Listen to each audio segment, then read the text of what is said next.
जय भीम। नमो बुद्धाथियों।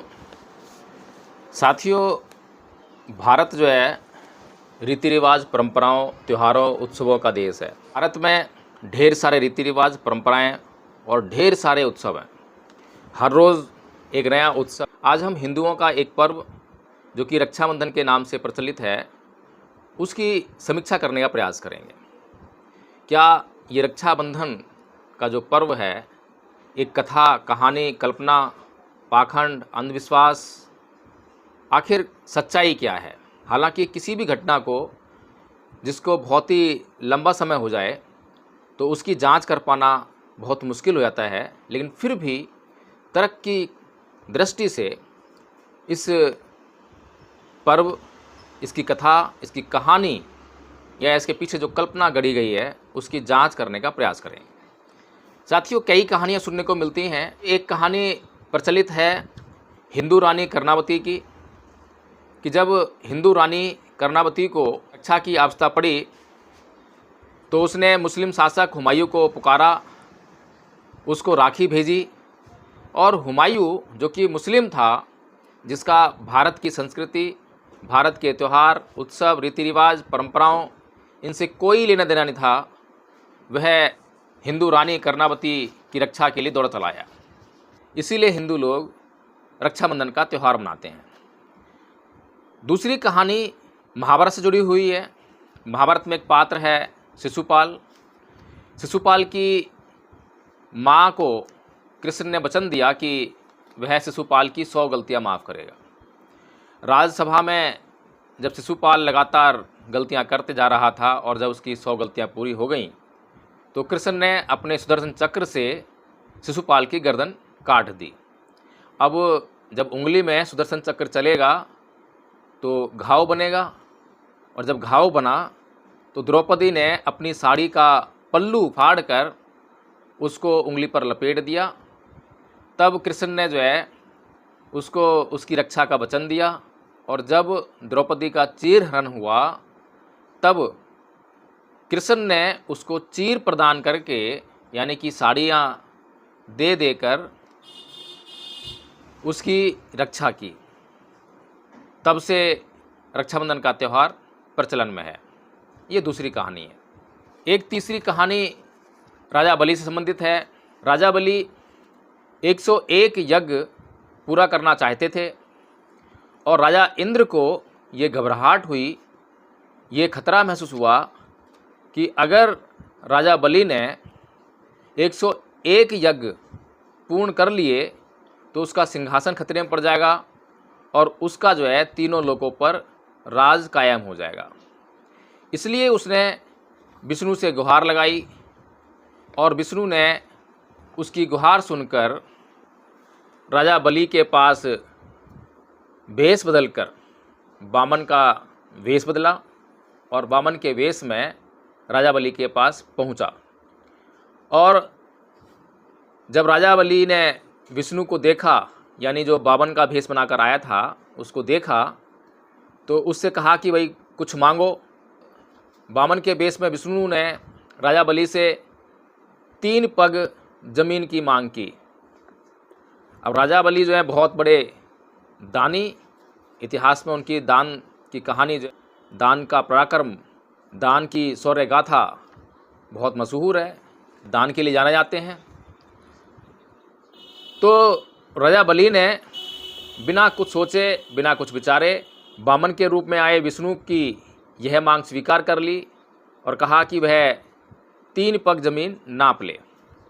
राजा बलि के मुख से इतना सुनते ही वामन के रूप में आए विष्णु ने अपना रूप विकराल किया, विशाल बनाया, उसको बहुत विशाल बनाया, इतना विशाल कि एक कदम में पृथ्वी नाप ली और दूसरे कदम में स्वर्ग नाप लिया। और उसने राजा बलि से पूछा कि मैं ये तीसरा कदम कहाँ रखूं? तो राजा बलि ने कहा कि यह तीसरा कदम आप मेरे सिर पर रख दें। तो राजा बलि के इतने उदार भाव से वामन के रूप में आया विष्णु प्रसन्न हुआ और उसने कहा कि जो चाहे वो वर मांग लो। तो राजा बलि ने विष्णु से वर के रूप में यह मांगा कि मैं हमेशा आपको अपने पास देखना चाहता हूँ, कि आप मेरे पास रहें। तो राजा बलि की यह मांग सुनकर विष्णु ने बैंकुट छोड़ दिया और पाताल लोक में राजा बलि का द्वारपाल बन गया। और जब यह बात उनकी पत्नी लक्ष्मी को पता चली तो वह बहुत चिंतित हो गई। वो विष्णु के बिना रह नहीं सकती थी, इसलिए शिव के पास गई। शिव ने उसको मार्ग सुझाया कि बलि को अगर कोई बंधन में बांध ले तो राजा बलि से वह अपने पति को मांग सकती है। तो इसीलिए उसने विचार किया और राजा बलि के पास पहुंची। जब राजा बलि के पास जा रही थी तो शिव ने अपना नाग भी उसके साथ भेज दिया। वह नाग उसने रक्षा सूत्र का रूप धारण कर लिया और सुबह लक्ष्मी ने नाग कन्या का रूप धारण कर लिया और नाग कन्या के रूप में वो राजा बलि के पास पहुंची। और जाते ही उसने उसकी कलाई पर वह रक्षा सूत्र, जो नाग था, जो रक्षा सूत्र बन गया था, उसको बांध दिया। अब जब रक्षा सूत्र बांध दिया राजा बलि के हाथ में, तो राजा बलि ने कहा कि मांगो, क्या मांगना है। तो लक्ष्मी ने विष्णु को मांग लिया। तो इस तरह से विष्णु मुक्त हो गया। और राजा बलि ने लक्ष्मी को यह आश्वासन दिया कि आज के बाद जब भी कोई स्त्री किसी पुरुष को अपना भाई मानकर यह रक्षा सूत्र उसके हाथ में बांधेगी तो वह उसकी रक्षा के लिए बाध्य हो जाएगा। ये हिंदुओं की तीसरी कहानी है। इसके अलावा भी पता नहीं कितनी कहानियाँ जो है प्रचलन में होंगी, जो कि हिंदुओं को भी नहीं पता है। रक्षाबंधन का त्यौहार मनाने वाले बहन भाइयों से यदि ये सवाल किया जाए कि रक्षाबंधन क्यों मनाते हैं, तो शायद उन्हें एक भी कहानी के बारे में पता नहीं होगा।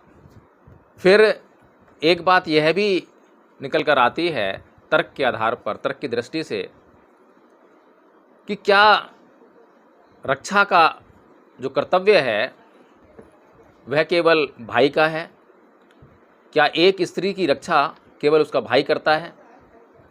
अगर मनुस्मृति की माने तो वह कहती है कि बचपन में एक स्त्री को पिता के अधीन रहना चाहिए, जवानी में अपने पति के अधीन रहना चाहिए और बुढ़ापे में अपने पुत्रों के अधीन रहना चाहिए। यानी 3 प्रकार के पुरुष उसमें बताए गए हैं। हालांकि जो ये नियम मनुस्मृति में लागू किया गया होगा तो उसके पीछे यही कारण रहा होगा कि स्त्री रक्षा हो, स्त्री किसी न किसी के संरक्षण में रहे, क्योंकि स्त्री को स्वतंत्र अस्तित्व प्रदान नहीं किया गया है। तो इन तीनों पुरुषों में एक भी भाई नहीं है। बचपन में पिता, जवानी में पति और बुढ़ापे में पुत्र, भाई तो है ही नहीं। तो कहने का मतलब ये है कि हिंदुओं की जो कथा कहानियाँ हैं बिना सिर पैर की हैं, उनका कोई सिर पैर नहीं है। कोई भी कहानी कहीं से भी शुरू होती है और कहीं भी गोल गोल गोल गोल घुमाकर कहीं भी ले आकर उसको ख़त्म कर देते हैं और फिर वो धीरे धीरे परंपरा बन जाती है, परंपरा रीति रिवाज बन जाती है, फिर जो है वो रूढ़ी बन जाती है। फिर उसको लोग जो हैं चाहे कुछ पल्ले हो या ना हो उसको मानने के लिए बाध्य हो जाते हैं। अब एक और कहानी मैं सुनाऊंगा जो कि आपको बिल्कुल असली कहानी प्रतीत होगी, वास्तविक प्रतीत होगी, और किस तरह से जो है एक षड्यंत्र के तहत असली कहानी को, भारत की असली कहानी को दबा दिया गया और नकली कहानी को, कल्पना को गढ़कर किस प्रकार से हिंदू पंडित पुजारियों ने इस देश के लोगों का शोषण करने का काम किया। साथियों, ये कहानी है बौद्ध धर्म की। जब भगवान बुद्ध का महापरिनिर्वाण हो गया तो उसके बाद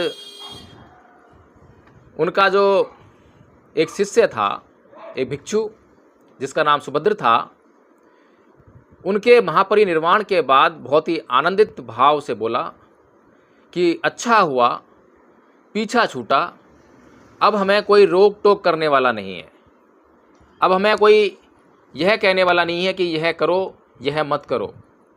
अब हमारी जो मर्जी में आएगा हम वो करेंगे। सुभद्र के ये वचन सुनकर महाकश्यप को भगवान बुद्ध के धम्म के भविष्य की बड़ी चिंता हुई, और इस चिंता को समझते हुए, इस पर काम करते हुए उन्होंने प्रथम बौद्ध संगीति बुलाई, जिसे उस समय के राजगृह की सप्तपर्णी गुफा में आयोजित किया गया, जिसमें 500 अरहत भिक्षुओं ने भाग लिया।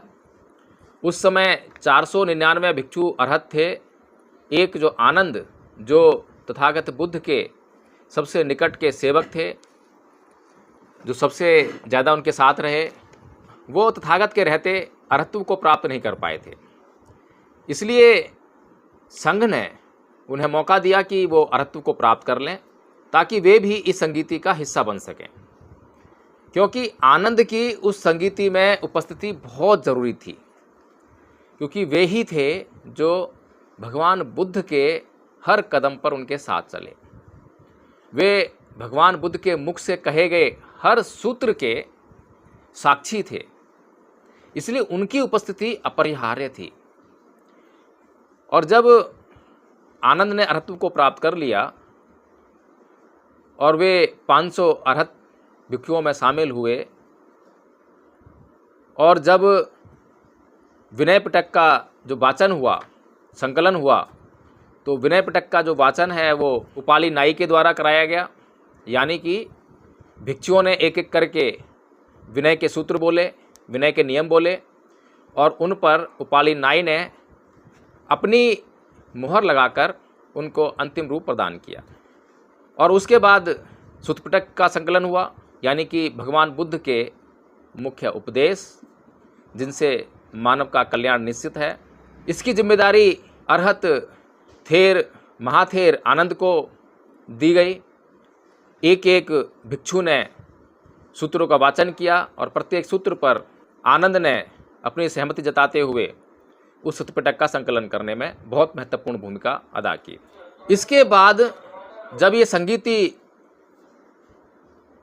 पूर्ण हुई तो महाकश्यप ने 500 अरहत भिक्षुओं से धर्म की रक्षा का वचन लिया, और उस धर्म की रक्षा के वचन के लिए प्रत्येक भिक्षु के हाथ में सफ़ेद रंग का धागा बांधा गया, जिसे धर्म रक्षा सूत्र कहा गया।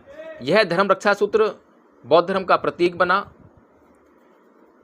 और प्रत्येक भिक्षु ने यह प्रण लिया, यह संकल्प लिया कि जो प्रथम संगीति में विनय का संकलन हुआ है, सुत्तपिटक का संकलन हुआ है, वे उसका प्रचार प्रसार आम जनमानस तक करेंगे।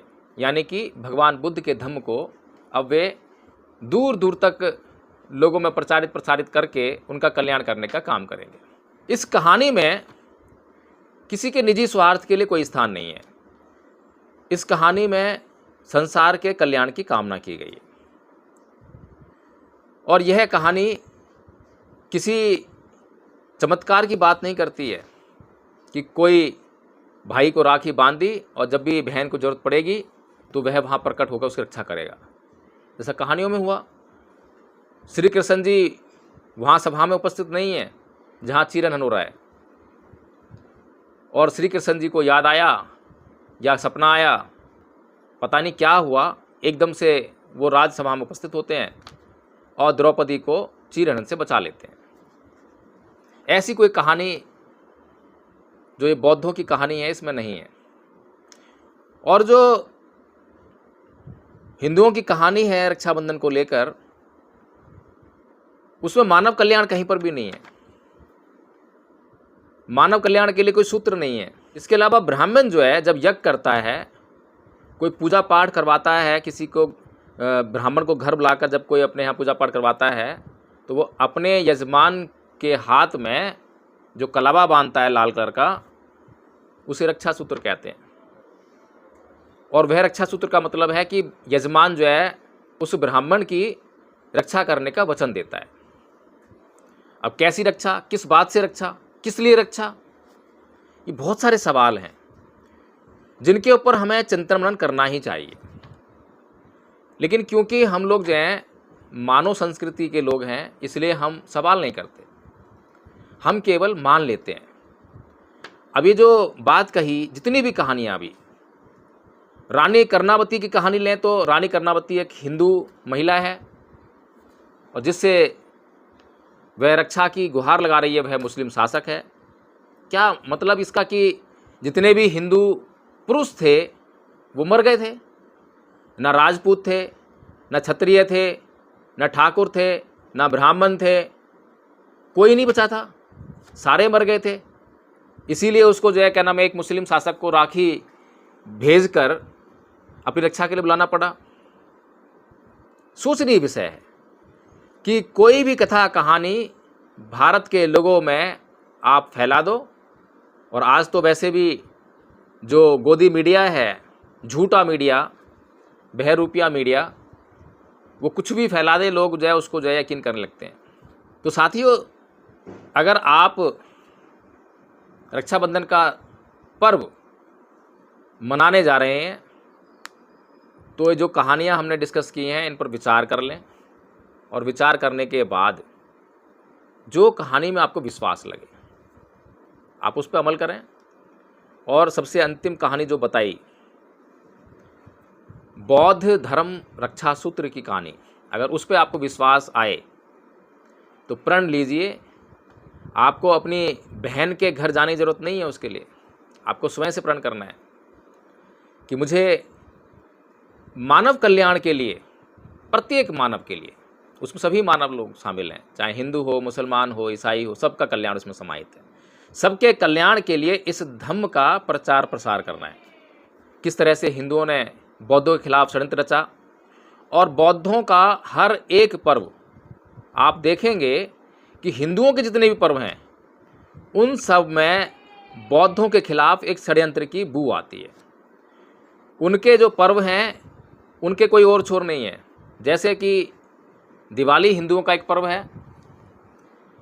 अब दिवाली को इसलिए मनाते हैं लोग, जो कथा कहानी उसके पीछे है कि इस दिन राम जो है अयोध्या वापस लौटे, और उनके वापस लौटने की खुशी में अयोध्या वासियों ने घी के दिए जलाए। लेकिन उस दिन राम की पूजा नहीं होती है, ये जग जाहिर बात है। मैं कोई ऐसा नहीं बोल रहा हूँ कि मैं अपनी तरफ से कुछ बोल रहा हूँ।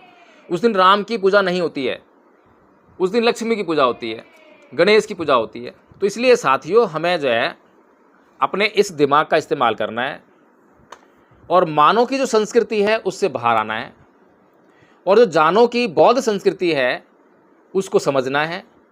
हमेशा अपनी अकल से काम लेना है, तर्क करना है, प्रश्न करने हैं, संदेहों को मिटाना है, जांच करनी है, और जब जांच करने के बाद सारे संदेह मिट जाएं तब जो है उस बात पर यकीन किया जा सकता है। और जब आप इस प्रकार से किसी बात पर यकीन करेंगे तो निसंदेह आपका भी कल्याण होगा, दूसरों का भी कल्याण होगा, और उस बात को मानने से, उस बात पर अमल करने से किसी का भी नुकसान नहीं होगा। तो साथियों, यदि आपको यह वीडियो पसंद आया हो तो इसको लाइक कर दें, इसको शेयर कर दें, और कमेंट के माध्यम से बताएं कि आपको जो कहानियाँ यहाँ पे डिस्कस की गई हैं उनमें से सबसे उपयुक्त और यथार्थ भरी कहानी कौन सी लगी, जिसमें आपको लगता है कि यह कहानी बिल्कुल सच्ची है, इस कहानी से किसी का नुकसान नहीं होता है बल्कि सबको फ़ायदा होता है। जय भीम, नमो बुद्धाय।